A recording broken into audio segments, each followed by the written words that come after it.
Things are really active in the NFL. Of course, you got the Combine getting underway, free agency, and more. We are joined right now by the lead NFL analyst for Pro Football Focus, co-host of the PFF NFL podcast and the PFF NFL Daily podcast. Sam Monson joins me via Zoom. Sam, it's great to have you on. How are you? I'm doing well. How are you? Thanks for having me. Good to have you, Sam. Thanks so much. Listen, a lot to talk about regarding the Combine, but I want to start actually with some free agency. Before we get to the Combine, you've got Aaron Rodgers, right? He comes out of his darkness retreat. We still do not know what he's going to do. Let me ask you this. How did Pro Football Focus evaluate his play this season? How did he grade out, for instance, compared to the other starting quarterbacks in his own division? I thought for a horrible moment you were going to ask me to grade his darkness retreat. I was going to say, look, that's analytics is doing a lot. I might for the follow NFL with that, right dude. But it hasn't gotten to that I might level follow. Yet. Okay. Aaron Rodgers, he didn't have the best season this year, but it was kind of in line with what we expected. The last time he had a wide receiver group that was this bereft of a number one offense, or a number one option rather, was 2015 when Jordy Nelson got hurt on the kind of the eve of the season. They didn't have time to find a replacement, didn't have the way of doing it. So he had to make do. And he ended up with this PFF grade about 75, something like that. And he'd been above 90, which is that blue chip elite MVP kind of range in either side of that single season. So that's pretty much exactly what happened here. We went back-to-back years of MVP caliber Rodgers, 90 plus PFF grades, and then boom, straight down into that 75 range, which puts him, middle of the pack in NFL terms because he didn't have truly elite wide receiver help.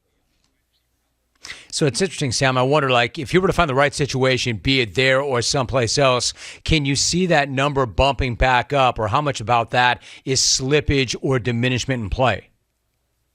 I think you can absolutely see that bouncing back. I mean, one of the things for Rodgers when you look at the tape is there's no sign of physical decline. We're not seeing a guy whose arm is on the decline, whose athleticism is waning. He really just didn't have receivers that he trusted to throw the ball to. And even though guys like Christian Watson showed up later in the season, made a bunch of big spectacular plays, there's still a long way from impressive rookie who can definitely scare defenses to a guy that has Aaron Rodgers' trust and somebody that he will put the ball towards knowing that he's going to make a play for him. So I think if he finds the right situation, you can absolutely get MVP caliber Rodgers right back there. Sam Monson is the lead NFL analyst for Pro Football Focus. All right, so where does PFF have Derek Carr on its free agent rankings, and what do you think would be the best fit for him?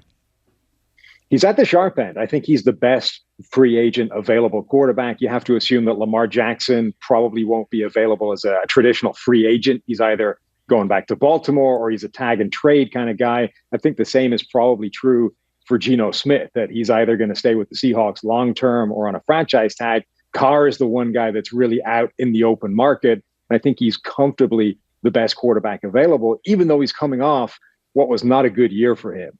The one quarterback who received an alpha elite number one wide receiver in Devontae Adams and didn't take the step forward that we expected him to. Tua had an incredible year with Tyreek Hill being added to the mix. Everybody else that got one of those guys had a huge season.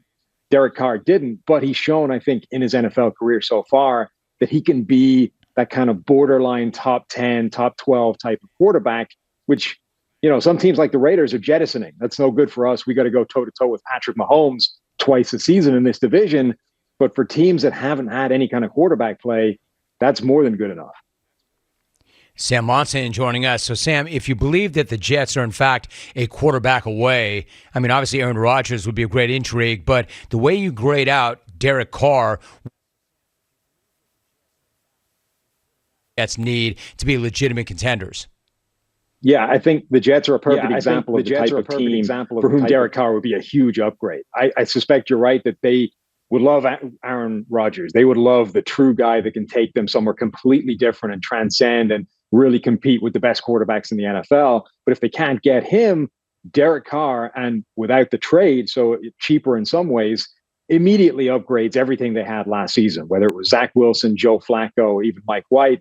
Derek Carr has shown time and time again he is at a different level there. He would be the catalyst that would help Garrett Wilson have a true breakout season with some real quarterback play behind him. The offensive line should be much better this year than it was a season ago when it was banged up and injured across the board. I think Derek Carr would immediately put the New York Jets in the playoffs and make them a real live contender in that division. Sam Monson, lead NFL analyst for Pro Football Focus, breaking it down for us.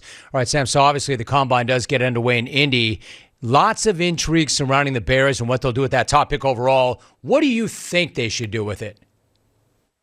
I mean, I think they should field all calls first and foremost. Let the market dictate what you're going to do. I don't think there should be anything that's off the table right now. This team is too bad and too far away. But personally, I think Justin Fields showed enough last season with zero help around him to earn the same look with some real receivers and a real offensive line and an offense that can actually, support him and a defense that can do some work as well. I think they're in a prime position to trade out of that number 1 overall spot, maybe to number 2, maybe to number 4, still end up with one of those blue chip defensive players and maybe pick up a first round pick next year to hedge against Justin Fields not taking the step forward that you think he can, but still be in a far better position than you would be if you traded him away and then selected a rookie number 1 overall. Agree with you. So, Sam, come to find out that Bryce Young is not going to throw at the Combine. Is there any surprise at all there? And will teams care that he's not going to throw? No, I mean, Bryce Young was never going to throw at the Combine. His entire life right now is about trying to weigh as much as humanly possible so that he can put a 190 or a 200 in front of NFL teams. And even if they know it's a little bit fake, it'll stop some of the noise. And that just isn't conducive to working out. He was never going to work out. He was never going to throw. His entire world right now is about trying to show teams that he's not unprecedented small, that he's not, 5'10", 175 pounds. So I don't think he was ever likely to throw. And I don't think it matters. Like, he's shown more than enough on tape for teams to be comfortable with that part of his game. The thing they need to be comfortable with is his size. Talking to Sam Monson. So, Sam, what we know this about Bryce, and then we know what we know about C.J. Stroud. But as you look deeper and you look at Will Levis and you look at Anthony Richardson, there doesn't seem to be a consensus on either one of them, although Richardson seems like he's rising. How do you evaluate each of them? What do you think? Yeah, they're both intriguing players. They obviously bring the tools to the table: big arm, big body, physical ability. I think Will Levis showed a lot, not this past season, but the year before that, when he had a true NFL play caller, when he had a true NFL offense, and actually a bit of help around him. That's the year that I would hang my hat on if I was a Will Levis supporter in one of these team war rooms and really pounding the table to draft that guy high. He showed some high-level play a season ago against some good defenses as well.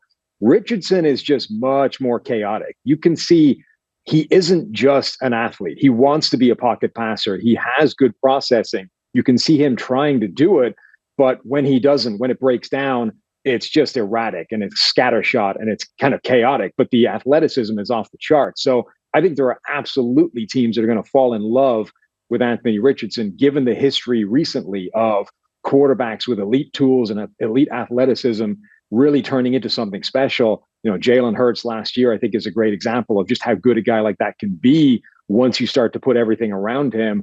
And I absolutely think he's in a live concern to be the number 1 overall pick. Wow. I mean, there is buzz. There is definitely energy to it. Speaking of Jalen, Sam, how did you have him graded coming out of college? And did you see him getting to where he is as quickly as he has?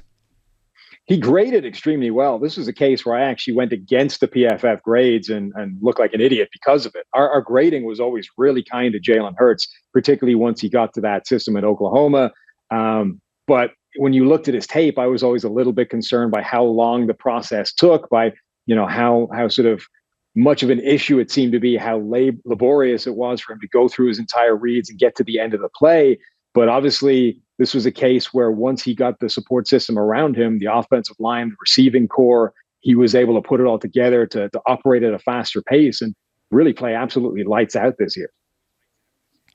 We are talking to Sam Monson. He is the lead NFL analyst for Pro Football Focus for another moment or so. Sam, before you go, let me ask you about another position. Last year, for instance, we had to wait until day 2 before the first running back came off the board. In Breece Hall, he went 36th overall to the Jets.